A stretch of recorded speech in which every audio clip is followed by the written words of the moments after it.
In this episode, I want to talk about company culture, but I want to talk about it in a different way than we normally talk about it. Culture is normally talked about as this amorphous thing. It's about morale. What's going on with morale? Why aren't people happier? Do people really need to be happy at work, or do we just need, more productivity out of them? I want to make it less amorphous, and not only by defining what culture is, but in this episode, I want to use culture in a pragmatic way. I want to help you to understand when you have specific issues within your company, how can we actually use culture to solve those problems? So instead of it being this amorphous thing, let's figure out specifically how we use it.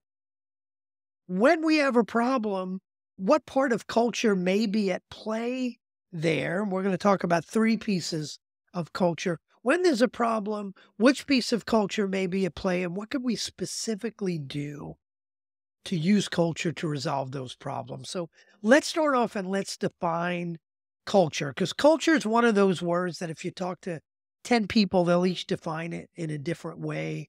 And I simply define culture as a set of beliefs and values that guide everyone in your organization, and those beliefs and values are consistently followed. It becomes the personality, for good or bad, it becomes the personality of your organization. And we're going to talk specifically, and I've mentioned this on other episodes, we're going to talk about the three V's of culture and how we can get pragmatic on each one.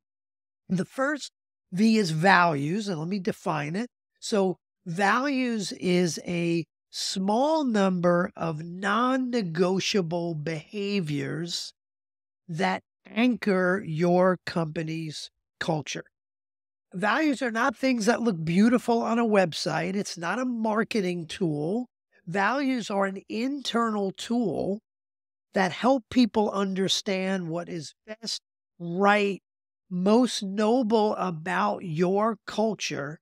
It boils that up to the top into a small number, 3 to 6 non-negotiable behaviors. And if you're thinking, well, my company doesn't have a set of core values, you do. Every company has a set of core values. You may not have been proactive in defining them. They may not be a plaque on the wall, but every company has a set of non-negotiable behaviors that anchor the company's culture. If you're not careful, yours might be something like, don't admit you've made a mistake or you'll get your head chopped off. It might be the person who yells the loudest wins. We all have core values. The question is, did you proactively create your set of core values? And I talk more about what core values are, how to create them, 3 tests of a core value, how to make sure you're keeping them alive. I talk about, all of that in episode 17 of the podcast. The second V is vision. Vision I talk about in episode 9 of the podcast.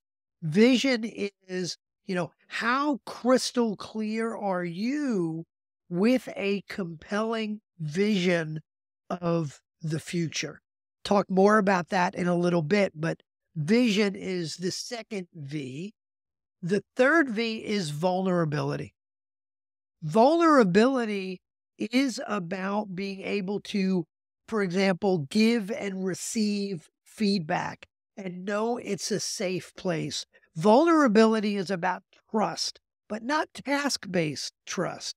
It's a trust that I can be open and honest without fear of retribution. It's a trust that the folks around me have positive intent, that no one is looking to get me if I am open and honest and saying something like, I screwed up.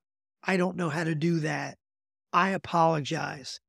Vulnerability is about having a safe place within the organization. So those are the 3 V's: values, vision, vulnerability. Let's dive into diagnosing problems within your organization and which core value may be at play. And therefore, what should we do about it? So let's start by talking about the first problem. And the first problem is if you have confusion and inconsistency of behavior within your organization, if there's a lot of anger at other people's behavior, and why do we put up with that kind of behavior? If there's confusion as to what behaviors we're going to put up with, if we have toxic folks within our organization who may be very productive, but they're toxic, they're showing disrespect, they're hurting your culture, you probably have a values problem. And it could mean you don't have an agreed upon, communicated, understood set of core values. It could be you have core values, but they're the wrong ones. You have a set of core values, but it's things like creativity. And you say, well, it's important that some people are creative, but it's okay that others are not creative. It could be you have respect as a core value, but if someone is productive enough, respect isn't so important. So either you're not living the core value, or maybe it's not really a core value. It could also be you have a great set of core values, but they haven't been effectively communicated. They're not effectively being lived, reinforced within the organization. Again, I talk more about values within episode 17, but if you are having a problem of confusion and inconsistency of behavior internally or behavior in terms of how you're treating your clients, how you expect to be treated by your clients, that is a values issue. Check out episode 17 for specific ways to make sure you have the right values and you're living those values. Let's go to the second problem. So while the first problem was confusion and inconsistency of behavior, the second problem is stagnation. What if you are not growing from a dollars and cents standpoint, or not growing consistently? What if your people aren't growing? Your people might not be motivated to grow. That tells me, in all likelihood, you've got a problem with the second V. You've got a problem with your vision. Your vision of the future, 3 years out, 5 years out, 15 years out, your core purpose almost never changing. Your vision of the future needs to be clear. It needs to be compelling. It needs to be inspirational. And again, I talk about creating a compelling vision in episode 9, but just as a short review of that, your vision should start with your core purpose. Your almost never changing why. Why do we do what we do? Disney is not about theme parks or movies. Disney is about happiness. Starbucks is not about a cup of coffee. Starbucks is about a third place where you could escape. What's your reason for being your core purpose? Something that would allow you or anyone on a tough day to look up and go, yeah, but remember why we're doing this. And it inspires you. So part of your vision is core purpose. Part of your vision is your 10 to 15 year big, hairy, audacious goal. That flag on top of the mountain. If your core purpose is your North Star, and I say North Star because no matter how long you walk in that direction towards the North Star, you're not getting there. And it's the same thing with your core purpose. You don't live your core purpose so you could achieve some goal. Your core purpose is not a goal to be achieved. It's a way you live every day. But your big, hairy, audacious goal, coined by Jim Collins, is a 10 to 15 year flag on top of the mountain or man on the moon. It is a goal that's going to challenge you to greatness, a goal that says, I don't know how we're getting there, but man, if we only could. That's your BHAG, your big, hairy, audacious goal. Then you've got your 3HAG, your 3-year highly achievable goal. What's your vision 3 years out? From a dollars and cents standpoint, what sandbox are we playing in? What's our culture going to look like? What's our vivid vision 3 years out? What are people saying about us? How does it feel to walk down the hallway? Make it a three-dimensional view of a powerful, compelling, inspirational vision of the future. So if you are stagnating from a dollars and cents standpoint, from a people standpoint, you need to create, communicate, and live a more compelling vision. So the first problem was confusion and inconsistency in behavior. That was about values. Second problem was stagnation. That was about vision. The third problem is, what if you have a level of distrust and fear within your organization? Or maybe not as strong as that. Maybe it's not distrust and fear, but you feel like people don't feel as comfortable as you'd like them to be being truthful, being honest, creating a vulnerability loop. The vulnerability loop says, if I am vulnerable with you and I share something that was uncomfortable for me to share, like, hey, I've got to be honest with you, I'm not really good at networking. I need some help. If I say that to you, you automatically trust me a little bit more. And you now have a willingness to be vulnerable with me. And hey, I know how that feels. You know, for a time, I was just not very good at making decisions. And here's how I solved it. And now I say, well, he was more vulnerable with me. I could be more vulnerable. And you get this loop, this vulnerability loop. That's what we want. And if you have distrust and fear within your organization, if you don't have enough trust for people to be open and honest, to feel like it's a safe place where there are a lot of meetings after the meeting.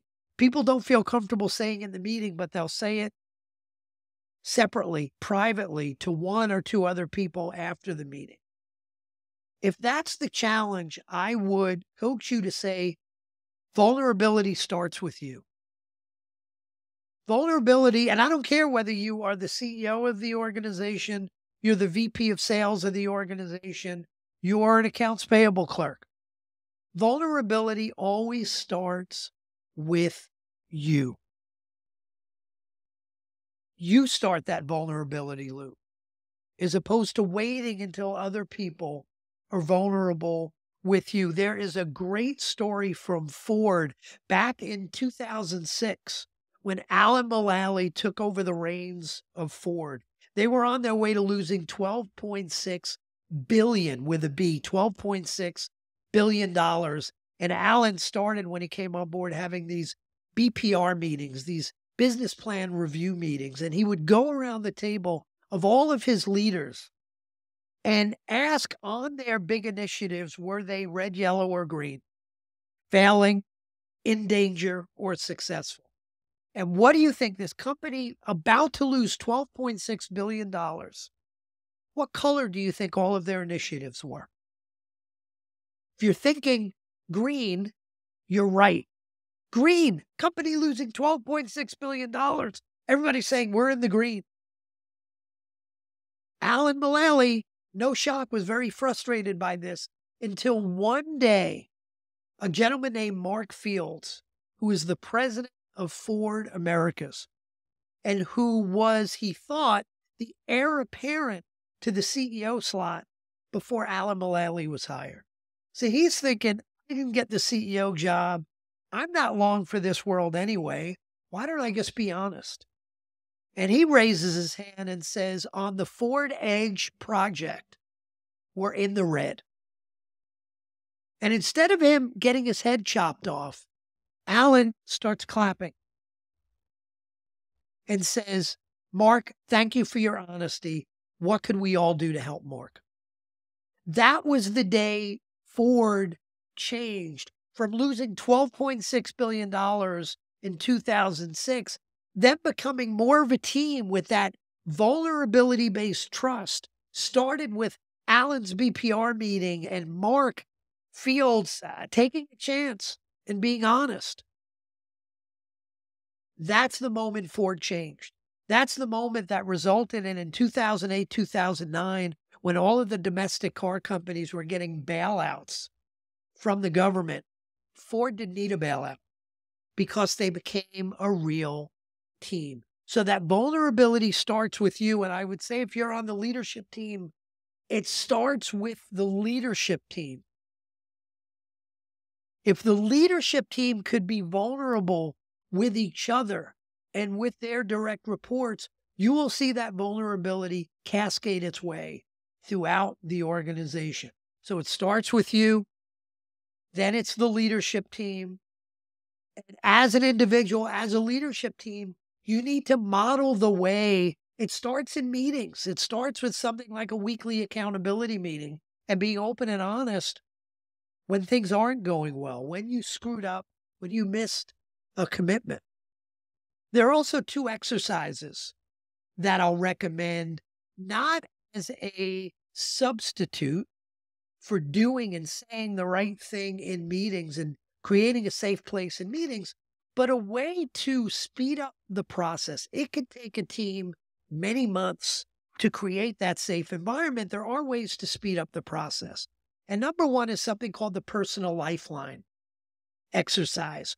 The personal lifeline exercise, very simply, is going around the table on your team and having everybody put on a piece of paper from birth to today, what were the 8 to 10 to 12 highlights and lowlights of their life? It may be things like a highlight of getting into the high school I wanted to get into, or getting into this great fraternity in college, or getting my first job, or getting my first promotion. Those can be getting married, having children are all highlights. Some of the lowlights might be the time you got fired from a job. It may be when someone close to you passed away, or about a divorce, or what are the highlights and lowlights of your life? And you go around the table and you share those. Every time I've done that with a leadership team, there's been some tears shed in a good way. There has been a lot of, oh my God, I had, now that I hear that story about you, now I know why you act that way, for good or for bad. It's a great way to get everyone to open up. I've seen teams that are together 20 years do a personal lifeline exercise and find out things they never knew about the people around the table.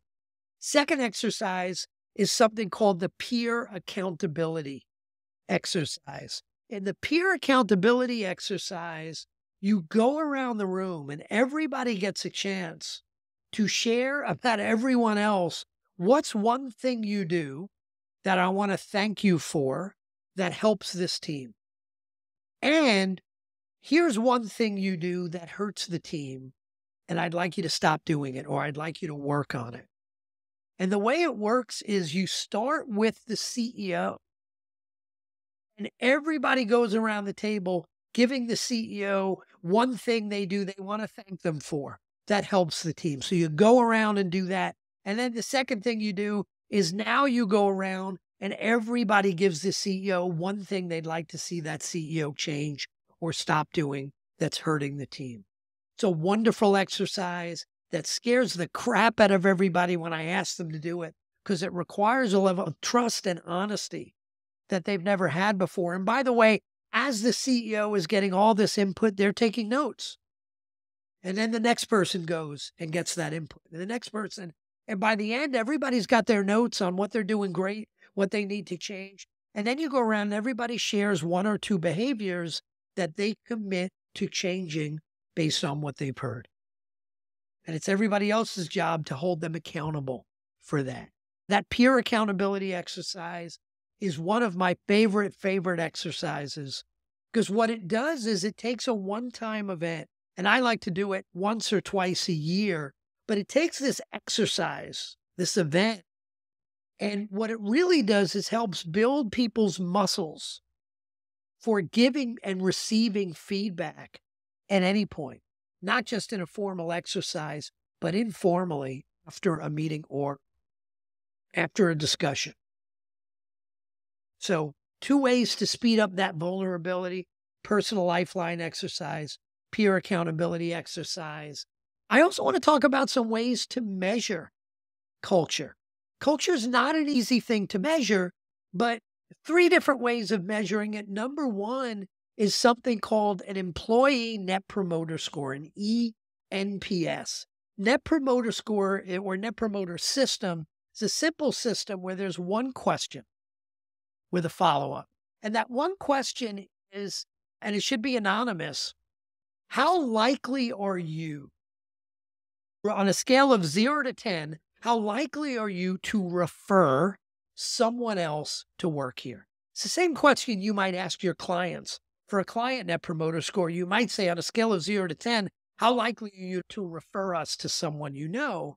For an employee net promoter score, same question, but it's how likely are you to refer someone you know to come work here? And then there's a follow-up question that says, what can we do to improve the score? And the score is your percent promoters. Your promoters are those people that score you a 9 or a 10, minus your percent detractors. Those are the people that give you a score anywhere between 0 and 6. If you look at your percent promoters minus your percent detractors, you're going to get a number between negative 100% and positive 100%. You create that benchmark, and your job is to improve over time that employee net promoter score. That tells you how engaged, how passionate your workforce is about working there. So that's number 1, employee net promoter score. A second simple way to measure culture is through employee retention.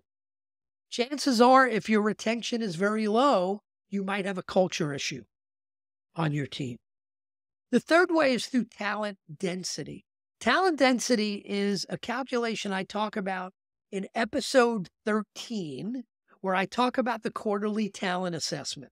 Talent density is a measure of how you're doing by way of talent within your organization. It's your percent A players minus your percent C and what I call toxic C players. Like the employee net promoter score, the result of percent A players minus percent C players is going to be anywhere from negative 100% to positive 100%.